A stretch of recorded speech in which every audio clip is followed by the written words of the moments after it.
Welcome back, everyone. You join me once again on this journey of antiquarian escapism. Today I'm sifting further through the historical record in search of Roman military incompetence, which we can then subject to much scorn and mockery.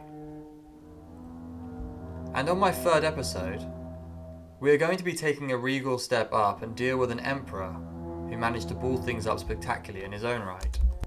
It's the late Roman Empire where we are going to be visiting this emperor in question, and to be honest, if I decide to stretch this series past just the most famous military disasters, I'm sure we will be back here again. In the late 4th century, the Romans fought a costly war with the Goths. The interesting thing about this Gothic war was that the Goths were situated within the borders of the empire from the outbreak. Their presence inside the frontiers were in fact the result of decisions made by the subject of today's video. This is the story of the Roman emperor who helped cause and then lose the disastrous Battle of Adrianople. The emperor in the east, Flavius Valens.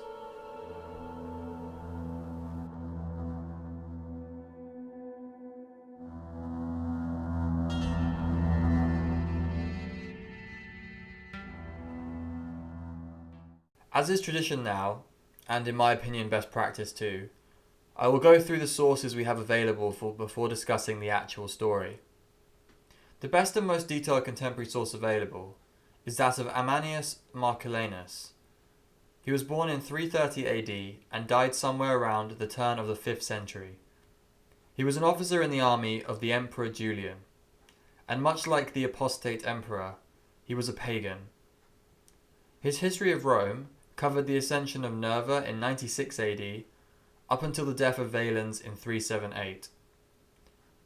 This work would have been compiled in the 380s, and as such is the closest writing to the actual events, having been only a decade removed at most. Ammianus is considered a very solid, if unremarkable source by most historians, and it seems his accounts influenced later Roman historians as well. The second sort of contemporary account is from Oresius. I say sort of because Oresius was 3 years old at the time of Valens' death, so maybe contemporary is stretching it just a tad. He certainly would have grown up in the aftermath of the loss at Adrianople. Paulus Oresius has made an appearance in these videos before, as he wrote his histories as far back as the Battle of Cannae. Oresius wrote his history in around 416 AD, so bordering on half a century after Valens had died. As he was a student of St. Augustine, much of his work was written as a defense of the Roman conversion to Christianity, and this certainly affects Oresius' viewpoint on Valens, as we will see later. The final two histories I'm also going to mention come from the 6th century, the first being that of Zosimus, who wrote a book called Historia Nova, or New History. Zosimus was a Greek pagan who wrote his work at around 500 AD. Based on how it reads, it is clear he was following a similar account to Ammianus, or maybe even following Ammianus himself. It is believed, however, that his source was in fact the histories of another writer called Eupanius. But of the surviving works we have from Eupanius, the reign of Valens is only covered in part by his history of a Greek philosopher called Maximus, a man who suffered execution in one of Valens' provinces. Due to low detail, I've decided not to use this source for this video. The final source I found of use was the last to be written. A Gothic East Roman historian called Jordanes wrote a book about the history of the Goths in 550 AD. Reportedly, for this book, he was asked to summarise a much more expansive history of the Gothic peoples, but unfortunately that larger piece of work has not come down to us. There has been a fair amount of criticism about this book, we should mention, by historians who believe that he miscategorised some peoples in the as Gothic. For example, the Getii, who were Thracian, potentially even the tribe the famous rebel slave Spartacus was from. Also, as a Christian writer, Jordanes follows some similar lines of thought that Oresius does, specifically in the interactions between the Goths and the Emperor Valens. So back to the story. Valens became Emperor of the East in 364 AD, upon the ascension of his brother Valentinian I to the throne. Zosimus wrote that Valentinian picked Valens as co-emperor primarily because he knew he could trust his brother, and not necessarily, and it must be stressed, for his abilities. Equally, the feeling comes from the Christian writers, such as Oresius, that Valens was subservient to his brother in most matters when it came to overall rule of the empire. From the historical record, it seems that Valentinian I was a fairly successful and competent emperor. He had at least one exceptional general on his staff called Theodosius, who helped prevent Britain from being overrun by barbarian invaders, and also put down a revolt in Africa. Valentinian himself was also an active campaigner, who led raids and incursions over the Rhine. Despite his success, he was also known for his cruelty. He was reported to have condemned servants to death on trifling matters, and would then have the sentence carried out by his two pet bears, one of whom was called Innocence. He elevated his son Gratian to be co-emperor in the west, and in 375 he died while attempting to quell hostilities with a Germanic tribe called the Quadi. His death deserves its own explanation. So this tribe called the Quadi had been pissed off by the Romans building forts in their territory. They had started a war with the Romans over the incursions. Valentinian arrived and started raiding into their lands. The Quadi then asked for peace during the winter when the Romans were back in camp. These Quadi envoys, however, got into an argument with Valentinian over why the fighting had started, because from their viewpoint it was due to the Romans building forts on their land. Valentinian, for his part, got so angry with the envoys that he shouted at them until he burst a blood vessel in his brain and keeled over dead. He literally shouted himself to death. Gratian, in his stead, became the senior Western emperor after Valentinian had died, along with his 5-year-old brother, who was pronounced co-emperor. Gratian had quite a short reign, it would turn out, although he and his generals did win a famous victory over the Alemanni, while Valens was fighting the Gothic War in the east. Gratian, though, overall was not the leader that his father was. In 383, he was abandoned by his own men, fighting a usurper called Magnus Maximus near Paris. Magnus had rebelled while in Britain and raised the garrison there to fight his cause. After 5 days of skirmishing near Paris, Gratian's army left him to die. He was hunted down and murdered near Lyon. But with these details, I am getting a little bit ahead of the story by about 5 years. All that is relevant for understanding the story of Valens is to be aware of Gratian and his position as Western Emperor by the year 378 AD. Rightly or wrongly, Valens is chiefly known for 2 big decisions that are attributed to his downfall. First was allowing a horde of Gothic barbarians to cross the Danube and settle some lands in what was then called Thrace. These Goths were a coalition of tribes, but the sources list at least one important unifying leader who was called Fritigern. They were chased out of their homelands by the Huns, who were at this point rampaging through the lands east of the Roman borders, and had for the most part invaded the Pontic steppes. They reached Danube in their flight and sent envoys to the Romans requesting to be allowed to settle inside the empire. Now, typically throughout Roman history, allowing huge migrations of barbarians over their borders had always been a big no-no. Julius Caesar was infamous for using the threat of such an occurrence to justify his aggressive military actions in Gaul.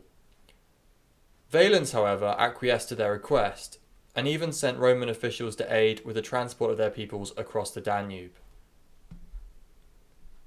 The sources are somewhat mixed on the details as to the nature of the migration and the reasons for Valens allowing it. Ammianus pretty clearly says Valens' terms were that the Goths came peacefully and with the promise to serve in his armies. Oresius, though, chastises Valens for not having a treaty in place and not having the Goths surrender to the Roman army on arrival. Neither of which I think would have made much a difference to what happened. Zosimus, however, says Valens gave orders that no Goths should bring weapons over the border, something that he claims the Roman officials did not properly enforce, and that the Goths did not pay much attention to anything that they had promised to get over the border. What is clear, though, is that Valens was actually nowhere near the situation when it was happening. My personal suspicion with the migration of the Goths is that Valens couldn't do much to stop it from happening. He was at the time campaigning in Persia on the other side of the empire with a lot of resources that he had available tied up there. And instead, by allowing their movement into the empire on terms he considered favourable, it was a peaceful solution that benefited him.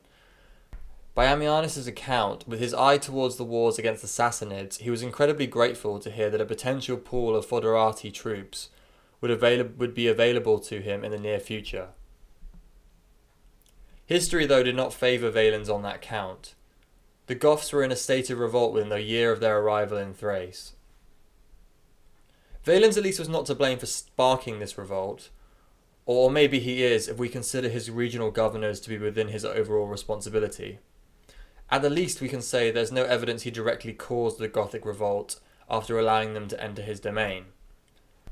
What is shown in the sources is that the Goths suffered from famine and hardships born from lack of food. They petitioned the local Roman officials for food and the right to hold markets in order to alleviate their issue. The Roman officials, though, called Maximus and Lupicinus, offered the Goths a trade of dog meat in exchange for slaves. According to Ammianus, this went explicitly against the orders from Valens, who had requested that they be given any land and food they needed to settle there. The sources are pretty unanimous in their scathing assessment of Maximus and Lupicinus. The final straw for the Goths involved Lupicinus inviting the Gothic leader Fritigern to a feast, and while he was inside with his best warriors in the grounds of the palace, Lupicinus intentionally tried to initiate violence, with either the Gothic leader inside or by one of the sources he had his men try to kill the warriors who were stationed outside.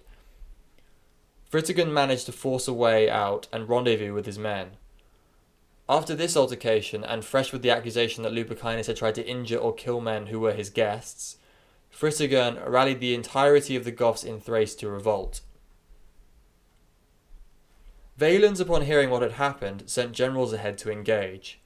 He also sent word to Gratian in the west for military assistance. Gratian would send the general Frigiderus with troops to aid the fight. The most notable general that Valens sent ahead was called Sebastianus, who interestingly the sources are somewhat divided about.